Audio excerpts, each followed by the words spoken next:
السلام علیکم ورحمۃ اللہ وبرکاتہ۔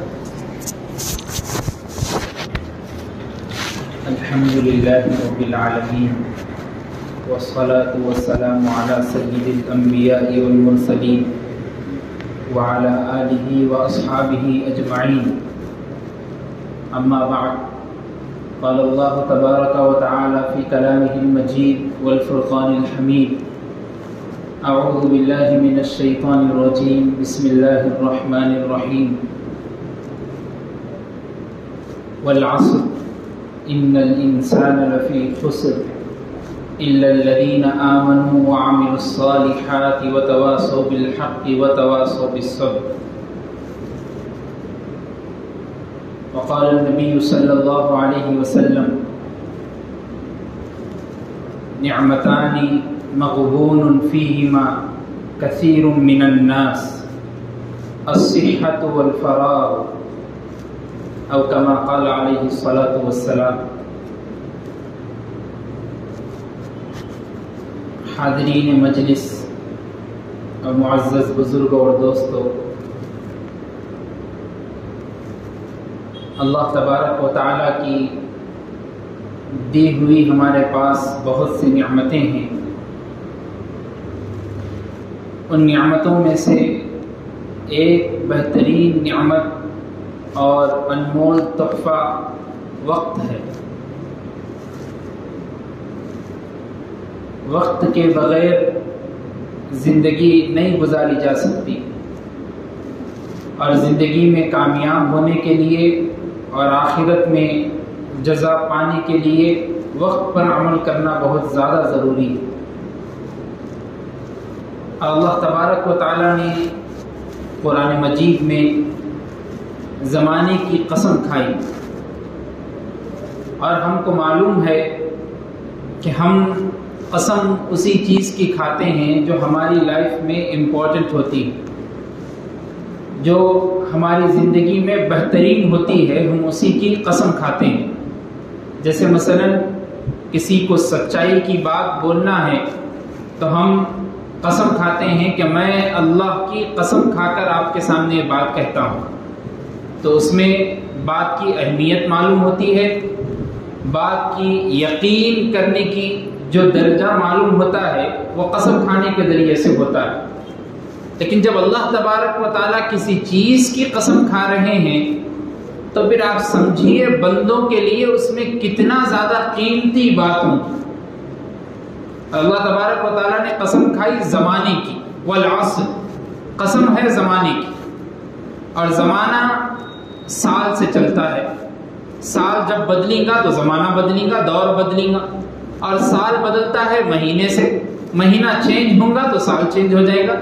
مہینہ بدلتا ہے ہفتے سے، ہفتہ جیسے جیسے ہو جائے گا، 4 ہفتے ہو گئے تو 1 مہینہ ہو جائے گا، ہفتہ بدلتا ہے دن سے، دن ہو گیا تو 1 ہفتہ ہو گیا، جمعہ ہے پھر جمعہ آئے گا تو 1 ہفتہ ہو جائے گا، اور دن بدلتا ہے گھنٹے سے، جیسے جیسے گھنٹہ بڑھتا جائے گا دن بدلتا جائے گا، اور گھنٹہ بدلتا ہے منٹ سے،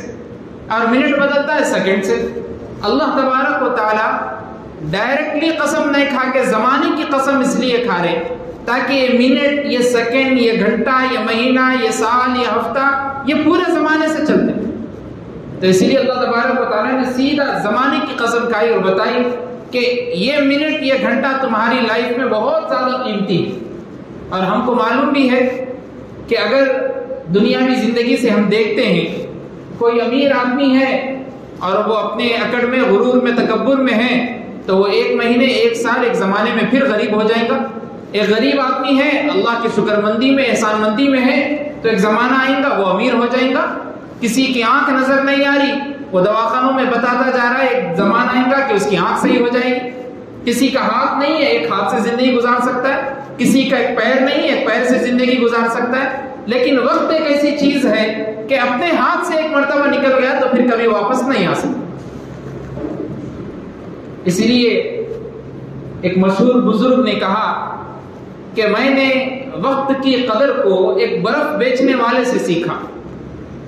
وقت کی قدر اور اس کی اہمیت کو برف بیچنے والے سے سیکھا۔ شاگردوں نے پوچھا کہ استاد کیسے آپ نے برف بیچنے والے سے سیکھا؟ تو تو اس بزرگ نے کہا کہ وہ برف بیچنے والا ایک بنڈی پر برف رکھ کر پھر رہا تھا اور زور زور سے چیخ کر چلا کر کہہ رہا تھا کہ خرید لو خرید لو، اگر ایک مرتبہ یہ پگھل گیا تو پھر یہ بن نہیں سکتا، پھر میں اس کو بیچ نہیں سکتا، میرے پاس کوئی قیمت آ نہیں سکتی، اس لیے اس برف کو خرید لو، مجھ کو پیسے بھی آ جائیں گے، میرے گھر میں بچے جو بھوکے اور ان کو پیٹ بھی بھر جائے گا۔ تو بزرگ نے کہا، اس نے جب برف کے بارے میں کہا تو میرے دماغ میں یہ بات آئی کہ گھڑی کا ٹک ٹک کرتا ہوا کانٹا بھی روزانہ ہم کو چیخ کر اور پکار کر کہتا ہے کہ مجھ کو استعمال کر لو، میری قدر کو سمجھو، ایک مرتبہ میں چلا گیا تو پھر واپس نہیں آ سکتا۔ اسی لیے ہمارے پاس انمول تحفہ وقت ہے، وقت کے بغیر دنیا میں کبھی کامیاب آپ ہو نہیں سکتے، چاہے ہم بچے ہو، چاہے بوڑھے ہو، چاہے جوان ہو، کوئی بھی آدمی کسی بھی فیلڈ میں ہو، تجارت میں ہو، اگر اس نے اپنی دکان کو پورا کا پورا وقت دے دیا تو رات جانے سے پہلے وہ اپنے جیب میں کچھ پیسے کچھ روپے رکھ کے جا سکتا ہے۔ اگر کسی مدرسے میں مول صاحب پڑھاتے ہیں، انہوں نے صبح سے لے کر شام تک اپنا وقت بچے کو دے دیا، وہی بچہ ایک دن حافظ قرآن بن کر استاد کے سامنے کھڑے ہو جائے۔ اگر کوئی ٹیچر اسکول میں پڑھاتی ہے اور صبح سے لے کر شام تک اسکول میں وقت دیتی ہے تو وہی سامنے والی بچی اور بچہ کھڑے ہو کر استاد اور ٹیچرز کا نام روشن کرے، اس لیے کہ انہوں نے اس جگہ پر جا کر اپنا وقت دیا۔ جب وقت آپ نے دے دیا تو آنے والے سارے لمحات آپ کے روشنی اور حیاداری کا ثبوت دیں۔ اسی لیے کہنے والے نے کہا تھا کہ الوقت اثمن من الذهب، وقت جو ہے سونے سے زیادہ قیمتی ہے، وہ سونا نہیں سلیپنگ والا، وہ سونا گولڈ، سونے سے زیادہ قیمتی ہے، اس لیے کہ سونے کی قیمت بڑھتی اور چڑھتی رہتی ہے، اسی وجہ سے وقت بھی جو ہے وہ سونے سے زیادہ بہترین ہے۔ وہ وقت آپ کو نظر نہیں آتا، لیکن اگر آپ نے اس کو صحیح طور پر استعمال نہیں کیا، آپ نے اپنا بچپن اپنی جوانی ویسے ہی گزار دی تو بڑھاپے میں آپ کو افسوس ہوگا کہ کاش میں بھی مدرسہ اور اسکول جا کر پڑھ لیتا، کچھ مقام حاصل کر لیتا، میری زندگی میں کچھ میں اپنا نام کر لیتا، تو آج میں اپنے نواسوں اور پوتروں اور بچوں کے سامنے سینہ تان کر کھڑے ہو کر ان کو بتا سکتا کہ آپ جو پڑھ رہے اس میں فائدہ ہے یا نقصان ہے۔ میں نے اس وقت کو صحیح سے یوز نہیں کیا، صحیح سے استعمال نہیں کیا، بعد میں جا کر ہم کو پتہ چلتا ہے۔ اور کئی احادیث مبارکہ میں اللہ کے رسول صلی اللہ علیہ وسلم نے فرمایا، اللہ کے رسول صلی اللہ علیہ وسلم نے فرمایا کہ زندگی میں دو چیزیں ایسی ہیں جو تم سے بہت زیادہ امتحان لیتی ہیں۔ ایک زندگی کا پہیہ گھومتا ہوا وقت، دوسری چیز پریشانی اور مصیبت۔ دو چیزیں بھی بندے کا امتحان لے، وہ پریشانی اور مصیبت میں چلتا ہوا وقت زیادہ دیر تک نہیں رہ سکتا، اسی لیے اللہ تبارک و تعالیٰ نے قرآن مجید میں فرمایا اولم نعمرکم ما یتذکر فیہ من تذکر وجاءکم النذیر، جو تمہارے پاس عمریں اللہ تبارک و تعالیٰ نے دی، جو تم 55 60 سال 70 سال کے ہو گئے، ما یتذکر فیہ، اس میں تم کو نصیحت کرنے والا بھی ایک بندے کو بھیجا گیا جو تمہارے پاس آیا اور تم کو نصیحت کرتا تھا۔ وہ اللہ کے رسول صلی اللہ علیہ وسلم کی ذات گرامی تھی جو ہم کو نصیحت کر کے زندگی گزارنے کا طریقہ بتلا کر کے، اور اللہ کے رسول صلی اللہ علیہ وسلم نے اور صحابہ کا معمول اور بزرگان دین کا معمول وقت کی اہمیت کو اجاگر کرتا ہے۔ عبدالحی فرنگی محلی رحمۃ اللہ علیہ بہت بڑے بزرگ تھے اور انہوں نے عالمیت کی کتابیں ہدایہ وغیرہ لکھی۔ ان کا معمول یہ تھا کہ ان کے گھر کے جو دروازے ہوتے تھے 3 دروازے ہوتے تھے، ان کے والد بزرگوار نے 3 دروازے بنائے اور 3 دروازے بنانے کے بعد 3 دروازوں پر 3 جوڑی چپل چھوڑا کرتے تھے، تاکہ جب میرا بچہ پڑھے اور اس کے بعد ضرورت سے گھر سے نکلے تو چاہے کون سے بھی دروازے سے نکلے اس کو چپل ملے اور چپل پہن کر باہر، کیونکہ 1-2 منٹ چپل ڈھونڈنے میں بھی گزار نہ دے، ایسی وقت کی پابندی ہوتی۔ اور ہوا بھی ویسے ہی، 20 سال کی کم عمر میں ایسی کتاب عالمیت کی ہدایہ لکھی جس کو آج مدرسے میں بچے 4 سال تک پڑھتے ہیں پھر بھی ختم نہیں ہوتی، اور انہوں نے 20 سال کی عمر ملی۔ وقت کی قدردانی ایسے کی، جبھی جا کر اللہ نے ان سے وہ کام لیا۔ جلال الدین سیوطی رحمۃ اللہ علیہ، مشہور شارح جلالین کے مصنف جنہوں نے تفسیر کی مایاناز کتاب لکھی، کتنے دن میں 22 سال کی کم عمر میں تفسیر کی کتاب لکھی۔ آپ سوچیں، وہ بھی ہمارے جیسے ہی انسان تھے، اللہ والے تھے، اس لیے کہ انہوں نے آنے والے سارے اوقات کو اللہ کے لیے وقف کر دیا اور اپنے معمولات کے مطابق زندگی کو گزارا۔ ایک بزرگ کے بارے میں تو یہ لکھا ہوا ہے کہ جب وہ روٹی کھاتے تھے تو اس کے ساتھ سالن نہیں کھاتے تھے، اس لیے کہ سالن کو بنانے میں وقت جائے گا، ترکاری لانے میں وقت جائے گا، تو جب پڑھتے تھے تو اپنے جیب میں روٹی رکھ لیتے، جب بھی بھوک محسوس ہوتی اسی روٹی کے ٹکڑے کو توڑتے اور کھا لیتے۔ ویسی زندگی اسلاف اور بزرگوں نے گزاری، اور ہمارے پاس وقت ہی وقت ہے، ہم انمول وقت کو ایسے لاپرواہی میں گزار دیتے ہیں، معلوم نہیں ہے کہ ہمارا وقت کہاں جا رہا ہے۔ اللہ کے رسول صلی اللہ علیہ وسلم نے فرمایا من حسن اسلام المرء ترکہ ما لا یعنی، اسلام کی سب سے بہترین خوبی یہ ہے کہ آدمی لا یعنی کاموں سے بچے،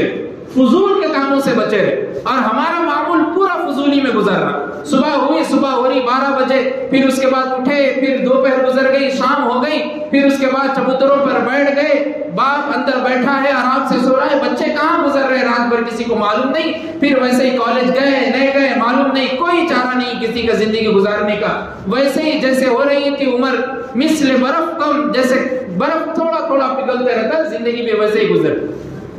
اور جب زندگی گزر جائے گی، بڑھاپا آ جائے گا، تو جب آدمی سوچے گا کہ اب عبادت کرنا ہے، اب اللہ کو منوانا ہے، اب بتائیے اب عبادت کرنے کا کیا فائدہ؟ تم نے جوانی کو ویسے ہی یوز کر دیا، اب عبادت کرنے کا کیا فائدہ؟ اب منہ میں دانت نہیں، پیٹ میں آنت نہیں، اب بیٹھ کر کرسی میں عبادت کر رہے اور بتا رہے اللہ کو منانا ہے، اللہ کو راضی کرنا ہے، جنت کو پانا ہے۔ قبر میں سب سے پہلا امتحان ہوتا، سب سے پہلا امتحان پاس کرنا، اور جوانی عیاشی میں گزار، جوانی ایسے ہی بچوں کے ساتھ گاڑیوں پر پھرنے میں، تھیٹرز میں فلم دیکھنے میں، فلم بینی میں، سیریل بیٹھ کر جوان بچیاں گھروں میں پڑھ رہی ہے، دیکھ رہی ہے، گانے ہیڈ فونس لگا کر سن رہے ہیں، کسی کو کچھ پرواہ نہیں اپنی، اور ساری زندگی ویسے ہی گزر رہی ہے اور وقت بھی گزرتا جا رہا ہے۔ اور جب وقت گزر جائے گا، بوڑھے ہو جائیں گے، چلے جائیں گے قبر میں، تو جب معلوم ہوگا کہ ایک ایک وقت تمہارے بارے میں کیا جواب دیں گے۔ اس لیے اللہ کے رسول صلی اللہ علیہ وسلم نے فرمایا قیامت کے دن 4 چیزیں ایسی ہوگی جس بارے میں جب تک اس کو اس بارے میں نہیں پوچھا جائے گا اس کا پیر ہل نہیں سکیں۔ 4 چیزوں کے بارے میں جب وہ بتائے گا کہ یہ 4 چیزیں کیسی گزاری، کیا عمل کیا، اس کے بعد اس کا حساب کتاب شروع۔ صحابہ نے پوچھا اللہ کے رسول صلی اللہ علیہ وسلم وہ 4 چیزیں کیا ہے؟ آپ نے فرمایا سب سے پہلے پوچھا جائے گا بڑھاپے سے پہلے جوانی کے بارے میں پوچھا جائے گا کہ تمہارے کو ہم نے جوانی دی تھی، اس کو کہاں گزارا، اس کو کس لمحات میں لے کر گئے، اللہ کی عبادت میں رہے یا بندوں کی دنیا کی لذتوں میں ویسے ہی پڑے رہے۔ جب سب جواب دیں گے تو پھر دوسرا سوال کیا جائے گا، بیماری سے پہلے صحت کے بارے میں پوچھا جائے گا، بیماری تو ہم بعد میں دی، پہلے صحت تھی تمہارے پاس، تم صحت مند ہوتے ہوئے کیا اللہ کی عبادت کو لذت کو محسوس کر رہے تھے یا ویسے ہی صحت کا بغیر فائدہ اٹھائے ہوئے آوارہ گردی کرتے ہوئے بیماری ہوئے وہاں یہاں گھومتے ہوئے نظر آ رہے تھے؟ کیا ویسا تم نے اپنی زندگی گزاری؟ پوچھا جائے گا۔ اس کے بعد تیسرا سوال مالداری سے پہلے محتاجگی کے بارے میں پوچھا جائے گا کہ تم کو مالدار ہم نے بنایا، اب وہ مالدار بنانے کے بعد تم کیا کر رہے تھے؟ اس پیسے کو تم نے جمع کر کے کیا اپنے الماری میں رکھ لیا یا اپنے اکاؤنٹ میں ڈال دیا یا بندوں کی مدد کے لیے محتاجگی میں ضرورت مندوں کو تم نے اس کا فائدہ پہنچایا؟ کیا کیا مال کے بارے میں؟ جب سوال کا جواب دیں گے تو پھر قدم ہلیں گا، پھر اس کے بعد آگے حساب و کتاب شروع ہو۔ آپ امیجن کریے، سوچئے کہ ہمارے پاس ان سوالوں کا جواب ہے کہ ہم اللہ تبارک و تعالیٰ کی بارگاہ میں کھڑے ہو کر ان سوالوں کا جواب دے سکتے ہیں۔ تو وقت جو ہے ایک عظیم انمول تحفہ ہے، اس کی قدردانی ضروری ہے، اور وقت جو ہے ہمارے پاس اس لیے اس کی اہمیت کو اجاگر کرنا مناسب سمجھا، اس لیے کہ محرم الحرام اسلامی تاریخ کا ہجری کیلنڈر کا سب سے پہلا مہینہ، اور آج 25 ذی الحجہ ہے، صرف 5 دن باقی ہے، اس کے بعد محرم الحرام شروع ہو جائے گا، 1445 ہجری شروع ہو جائے گی، 1444 ہجری ختم ہو جائے گی۔ اب ہجری کیوں کہتے ہیں، اس کی وجہ کیا ہے؟ ایک مرتبہ حضرت عمر بن خطاب رضی اللہ تعالیٰ عنہ کے دور میں ایک خط آیا، اور خط میں لکھا ہوا تھا شعبان۔ اب اس کے بارے میں پوچھا گیا کہ بھئی یہ شعبان لکھا ہوا ہے، کون سے سال کا ہے، کون سا شعبان ہے؟ پوچھا گیا، کسی نے جواب نہیں دیا، معلوم نہیں تھا۔ ایک روایت تو یہ ملتی ہے، دوسری روایت یہ ملتی ہے کہ ابو موسیٰ اشعری رضی اللہ تعالیٰ عنہ نے اور اکابر صحابہ نے حضرت عمر بن خطاب سے یہ سوال کیا کہ اگر ہم ایک تاریخ بنا لیں تاکہ ہمارے پاس جو مضامین آتے ہیں، جو ہمارے پاس حکم آپ بیچتے ہیں، وہ یہ سال بیچ دیے، پھر ہم اگلے سال پڑھ رہے تو ہم کو معلوم نہیں ہو رہا کہ وہ کون سے سال کا فیصلہ ہے، اس لیے اگر اس میں ایک تاریخ لکھ دیں، جیسے عیسوی تاریخ لکھی جاتی ہے، اس لیے کہ عیسوی تاریخ کی جو تاریخ ایجاد ہوئی وہ حضرت عیسیٰ علیہ السلام کی پیدائش سے ہوئی، تو اللہ کے رسول صلی اللہ علیہ وسلم کے دور سے پہلے چلتی ہوئی آ رہی تھی تاریخ، تو جیسے عیسوی تاریخ لکھی جاتی ہے ویسے ہی ایک اسلامی تاریخ بھی ایجاد کی جائے۔ حضرت عمر بن خطاب رضی اللہ تعالیٰ کو یہ بات بہت پسند آئی، اکابر صحابہ سے مشورہ کیا۔ عمر بن خطاب رضی اللہ تعالیٰ مشورہ کر رہے ہیں اس لیے کہ اللہ کے رسول صلی اللہ علیہ وسلم کی سنت تھی، اور اللہ تبارک و تعالیٰ نے قرآن مجید میں بھی کہا وَشَاوِرْهُمْ فِي الْأَمْرِ، بڑے لوگوں سے، اچھے لوگوں سے مشورہ کرو جو تم کو حکم دے سکے۔ اللہ کے رسول صلی اللہ علیہ وسلم کا بھی معمول تھا، صحابہ کو بٹھا کر اپنی بات رکھتے اور مشورہ لیتے، اور حضرت عمر بن خطاب نے وہی کام کیا، اکابر صحابہ کو بٹھایا، اس کے بعد مشورہ لیا، اور کئی صحابہ نے ایک ایک بات اپنی رکھی۔ کئی صحابہ نے رکھا کہ ہم تاریخ کو ایجاد کرتے اللہ کے رسول صلی اللہ علیہ وسلم کی پیدائش سے، بعض صحابہ نے رکھا کہ ہم تاریخ کو ایجاد کریں گے اللہ کے رسول صلی اللہ علیہ وسلم کو نبوت ملنے کے بعد سے، بعض صحابہ نے رکھا کہ ہم تاریخ کو ایجاد کریں گے اللہ کے رسول صلی اللہ علیہ وسلم کی وفات سے، بعض صحابہ نے رکھا کہ ہم تاریخ کو ایجاد کریں گے ہجرت کے بعد سے۔ حضرت عمر بن خطاب کو یہ ہجرت کے بعد والی بات بہت پسند ہے۔ اب وہ تین باتیں کیوں پسند نہیں آئی اس کی بھی وجہ ہے۔ سب سے پہلی بات جو تھی کہ پیدائش کے بعد تاریخ کو ایجاد کریں گے، اس کی وجہ اس لیے پسند نہیں آئی کیونکہ عیسائی حضرت عیسیٰ علیہ السلام کی پیدائش کے بعد ہی عیسوی تاریخ کو ایجاد کریں، تاکہ ان جیسا کام نہ ہو جائے، اس لیے چھوڑ دیا گیا۔ اب دوسری بات جو نبوت کا ہے اس میں اختلاف ہے، بعض حضرات کہتے ہیں کہ نبوت اتنے سال میں ملی، بعض کہتے ہیں کہ اگلے سال 2 سال 3 سال پہلے یا بعد ملی، اختلاف کی بات ہے تو چھوڑ دیا گیا۔ اب وفات میں کیوں نہ شروع کرے؟ اس لیے نہیں شروع کرے کہ وفات جو ہے غمگین مرحلہ ہے۔ اللہ کے رسول صلی اللہ علیہ وسلم جو اس زمانے میں تھے، صحابہ کو معلوم ہے کہ کس قدر ان کے دل پہ یہ بات گزری کہ اللہ تبارک و تعالیٰ نے اللہ کے رسول صلی اللہ علیہ وسلم کو اپنے پاس بلایا اور آپ دنیا سے پردہ فرما گئے، تو اس وقت کوئی نئی چیز کو شروعات کرے یہ مناسب نہیں ہے، اس لیے ہجرت کے بعد سے ہم تاریخ کو ایجاد کریں۔ اب ہجرت کے بعد تاریخ کو ایجاد ہوئی، ہجرت سے پہلے اللہ کے رسول صلی اللہ علیہ وسلم کی مکے میں 53 سالہ زندگی گزر گئی، اس کے بعد مدینے میں 10 سالہ زندگی گزر رہی۔ اب ہجرت کے بعد تاریخ کو شروع کرنے کی سب سے بڑی اہم وجہ یہی ہے کہ شریعت نے ثانی مد نظر رکھتے ہوئے اسلام ایک ایسی بلندی کا مذہب بن چکا تھا مکے سے نکلنے کے بعد مدینے میں کہ چپے چپے تک لوگوں تک پھیل گیا، اور لوگوں کو معلوم ہونے لگا کہ مدینہ منورہ میں محمد رسول اللہ صلی اللہ علیہ وسلم نامی شخص ہے جو لوگوں کو دین کی، توحید کی، تبلیغ کی دعوت دیتا ہے، اللہ کی طرف بلاتا ہے، وہ شخص مدینے میں موجود ہے۔ لوگوں کو معلوم ہونے لگا، عراق سے، روم سے، فرانس سے، ایران سے لوگ آنے لگے، اسلام کو قبول کرنے لگے، تو شریعت جو ہے ایک نئی طرفداری کی طرف شروع ہوئی۔ تو حضرت عمر بن خطاب کو یہ بات بہت پسند آئی، اس لیے ہجرت کے بعد ایک ہجری تاریخ شروعات ہوئی۔ پہلے مہینے بھی تھے، جیسے 12 مہینے پہلے تھے، ابھی بھی 12 مہینے ہیں، محرم الحرام سے لے کے ذی الحجہ تک پہلے ہی مہینے تھے، ابھی بھی مہینے ہیں، تاریخ بھی پہلے 1 سے لے کر 30 تک 29 تک تھی، ابھی بھی ہے، لیکن سال نہیں ہوتا تھا، اسی لیے لوگ گڑبڑ میں آ جاتے کہ ان کے پاس ایک فرمان آیا تو وہ پہلے بھیجے تھے یا آپ بھیجے، اس لیے کہ اس میں سال نہیں ہے، صرف مہینہ ہے، مہینہ پہلے بھی آتا تھا ابھی بھی آیا، تو اس میں اختلاف ہونے کی وجہ سے ہجری تاریخ کو شروعات ہوئی۔ اب ہجری تاریخ کو شروعات ہو رہی اور محرم الحرام پہلا مہینہ ہے۔ دیکھیے آپ اللہ تبارک و تعالیٰ کیسا امتحان لیتے ہیں، پہلا مہینہ محرم الحرام ہے، اور محرم الحرام کی پہلی تاریخ ہی شہادت عمر فاروق، اور محرم الحرام کی 10 محرم کو شہادت حسین ہے، پہلا مہینہ ہے، اور 2 شہادتیں ہمارے سامنے آنے والی، انشاءاللہ اگلے جمعوں میں اس کو بیان کیا جائے۔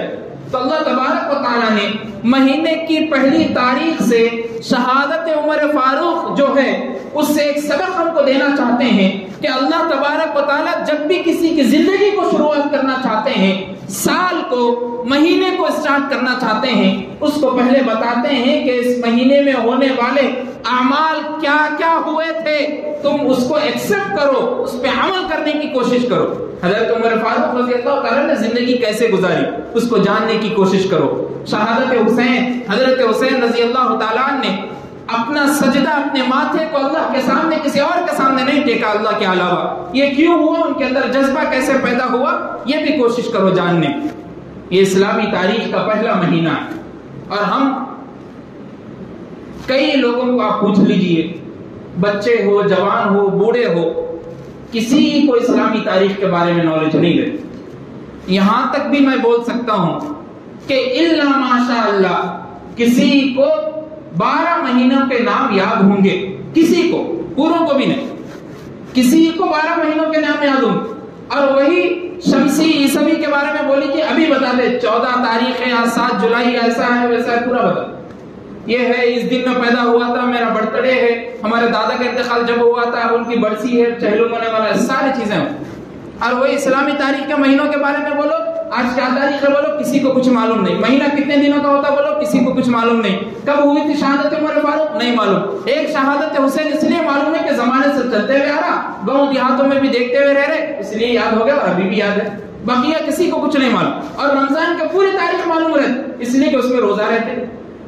ایک رمضان ہوا، آج ابھی 10 روزے باقی ہے، 20 چلے گئے، 10 کیسا جاتی یاد رہتے۔ اور حاجی جا رہے حج کو تو ذی الحجہ کے کئی دن کتنے دن رہیں گے وہ یاد رہیں گے، بقرعید میں 3 دن رہیں گے، قربانی کے وہ یاد رہیں گے، جو ہمارے کو ہونا ہے صرف وہی رہتے ہیں کیلنڈر میں سے، باقی کے کسی کو جمادی الاولیٰ نہیں، جمادی الاخری نہیں، رجب نہیں، ہمارے کو معلوم ہی نہیں۔ اور محرم سفر کو تو ایسے سمجھ لیے کہ بھائی وہ 2 مہینے آئیں گے تو اس میں شادی ہی نہیں کرنا ہے، اس لیے کہ منحوس مہینے ہیں، اور وہی جنوری، فروری، مارچ بولیں گے تو ہر مہینے میں شادی کریں گے، اس لیے کہ کون سا ہی منحوس نہیں ہے اس میں سے۔ تو ہم اس طرف جا رہے، ہمارے کو اس طرف آنا ہے۔ ہماری تاریخ جو ہے، میں یہ نہیں کہہ رہا کہ آپ شمسی تاریخ، آپ عیسوی تاریخ کو بھول جائیں، آپ اس کو یاد نہ رکھیں، یاد رکھیں، تجارت میں کام آتی۔ بعض اوقات میں ہم جو اسکولز میں کام کرتے ہیں، پڑھاتے ہیں، جہاں ہمارے بچوں کے ایڈمیشنز ہوتے ہیں، وہاں پر ہم کو یاد رکھنا بھی ضروری ہے، لیکن اسلامی تاریخ کو یاد کرنا، علماء کرام بیان کرتے ہیں کہ فرض کفایہ ہے۔ اور فرض کفایہ کس کو بولتے ہیں؟ محلے میں، گلی میں ایک آدمی کو تو بھی یاد رہنا، ورنہ ایک آدمی کو یاد نہیں رہے گا تو پورا محلہ گنہگار ہوگا۔ ویسے ہی جیسے نماز جنازہ ہے، ایک آدمی تو بھی نماز جنازہ پڑھنا، اگر نہیں پڑھیں گا تو پورا محلہ گنہگار ہوگا۔ ویسے ہی اسلامی تاریخ ہے، ایک آدمی کو تو پورے محلے میں، پورے گلی میں یاد رکھنا ضروری ہے۔ 12 مہینوں کے نام، کتنا سال چل رہا، کون سی تاریخ چل رہی، کون سا دن ہے، کتنے مہینے، کتنے دن کا دن ہے، کتنے دن کا مہینہ ہے، پورا یاد رکھنا ضروری ہے۔ اور اب دیکھیے اسلامی تاریخ میں اللہ تبارک و تعالیٰ نے کیسی لچک دی ہے۔ رمضان المبارک کا مہینہ آتا ہے تو اسلامی تاریخ کے حساب سے اگر مان لیا جائے،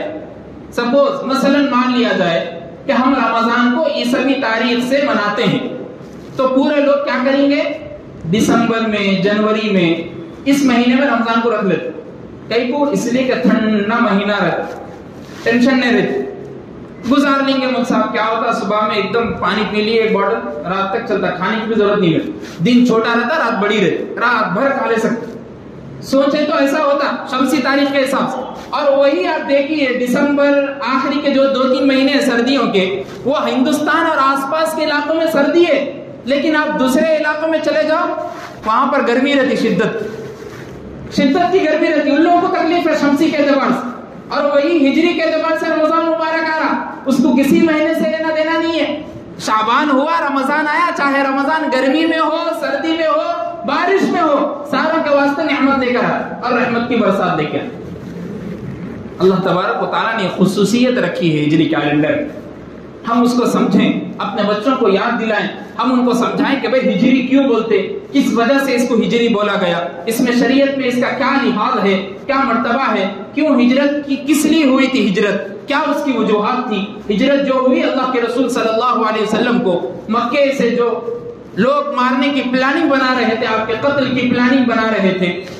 کس زمانے میں کیسی پریشانی ہوئی تھی، کیا سچویشن تھی جب مکے سے آپ نکل رہے تھے، اور پلٹ کر آپ روئے مکے کی طرف دیکھ کر اور یاد کرنے لگے اس جگہ کو جہاں پر آپ پیدا ہوئے، جہاں پر آپ کا بچپن گزرا، جہاں پر آپ کے والد محترم پیدا ہوئے، جہاں پر آپ کے دادا محترم پیدا ہوئے، اس جگہ کو دیکھ کر رونے لگے۔ لیکن جب مدینہ طیبہ میں پہنچتے ہیں، چھوٹے چھوٹے بچیاں، چھوٹے چھوٹے بچے، بڑے نوجوان سارے ہاتھ میں جھنڈے لیے کھڑے ہوئے اور آپ کا آمد مرحبا کہہ کر استقبال کر رہے ہیں۔ طلع البدر علینا من ثنیات الوداع وجب الشکر علینا، ایک سے ایک اشعار آپ کے جھولی میں بھر رہے ہیں اور کہہ رہے ہیں کہ اے اللہ کے رسول صلی اللہ علیہ وسلم، آپ مدینہ مقدسہ میں آئے ہیں، آپ کی رحمت ہمارے پورے محلے کو گھیری ہوئی ہے، آپ آئیے، استقبال کے لیے ہم کھڑے ہوئے۔ یہ دور تھا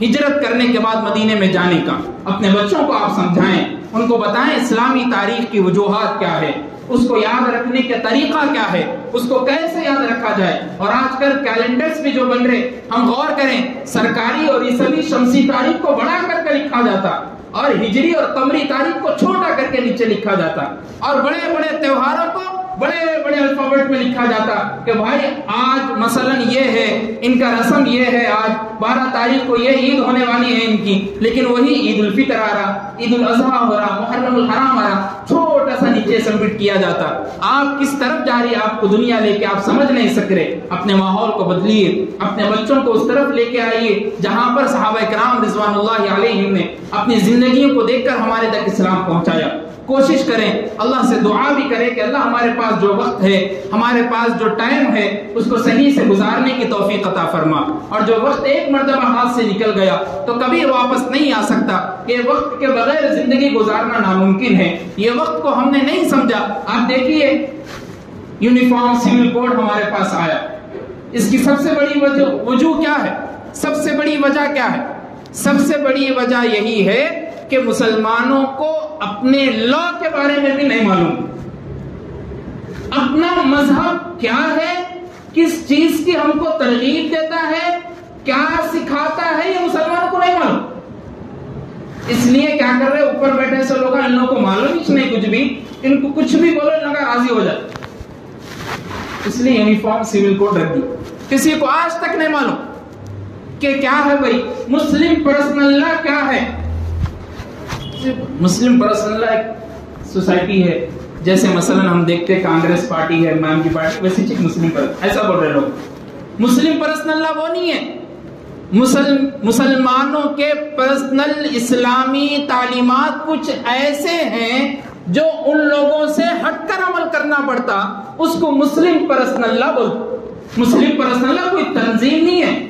یہ ہمارا قانون ہے، ہمارا آئین ہے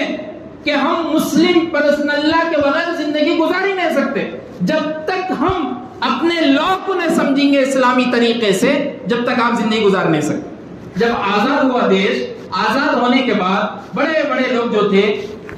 گاندھی تھے، نہرو لال تھے، پنڈت جواہر لال نہرو تھے، بڑے بڑے جو لوگ تھے، محمود الحسن گنگوہی رحمۃ اللہ علیہ تھے، بڑے بڑے جو لوگ تھے، ان لوگوں نے سب سے پہلے تنظیم بنائی۔ کیا تنظیم بنائی؟ مسلمان بیٹھ کر سب سے پہلے یہ تنظیم بنائے کہ بھائی آپ کے کچھ ایسے قانون ہوں گے، جیسے مثلا آپ کی کچھ عیدیں ایسی ہوں گی جو صرف آپ منائیں گے، ہم اس میں دخل اندازی نہیں کریں گے۔ آپ کی کچھ عیدیں ایسی ہوں گی جو آپ منائیں گے، ہم اس میں دخل اندازی نہیں کریں گے۔ قانون بن گیا،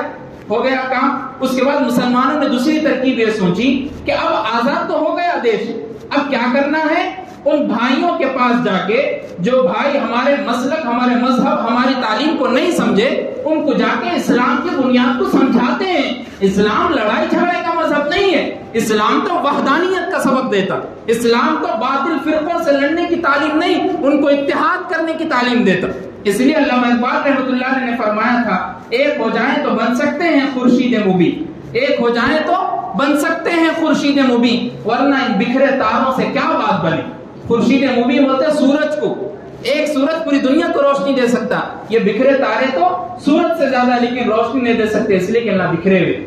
ہمارے کو ایک بننا ہے، اتحاد لانا ہے۔ اور آج کی گورنمنٹ کیا کر دی ہمارے اوپر آ کے؟ اب پوروں کو وہ ایک ہی کرنا ہے نا، تو ہم ان کی بھی تعلیم کو، آپ کی بھی تعلیم کو یونیفارم سول کوڈ کے نام سے ایک ساتھ کر دیتے ہیں۔ اب آپ کے کئی ایسے لا ہوں گے جو مسلم صرف اس کو مانیں گے، اب اس کو نہیں مان سکیں گے، اب جو گورنمنٹ بولیں گے اس پہ عمل کیا جائیں گے،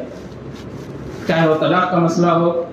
چاہے وہ خلا کا مسئلہ ہو۔ اب گورنمنٹ بولیں گی، آرڈر آئیں گا تو اسلام کے اوپر عمل نہیں ہوگا، سیدھا گورنمنٹ کے پاس جائیں گا۔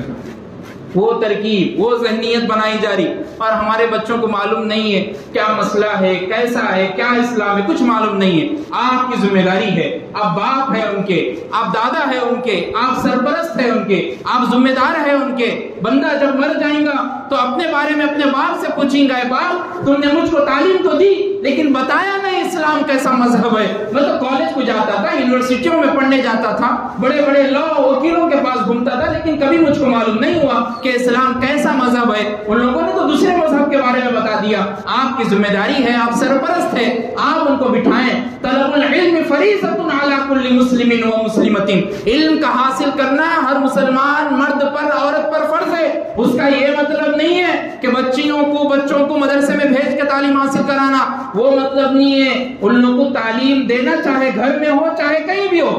مطلب یہ ہے۔ مدرسہ بھیجنا مطلب نہیں، علم آپ گھر میں ہی بیٹھ کے حاصل کر سکتے، آپ کے سرپرست بڑے ہوئے تو آپ ان سے بھی حاصل کر سکتے۔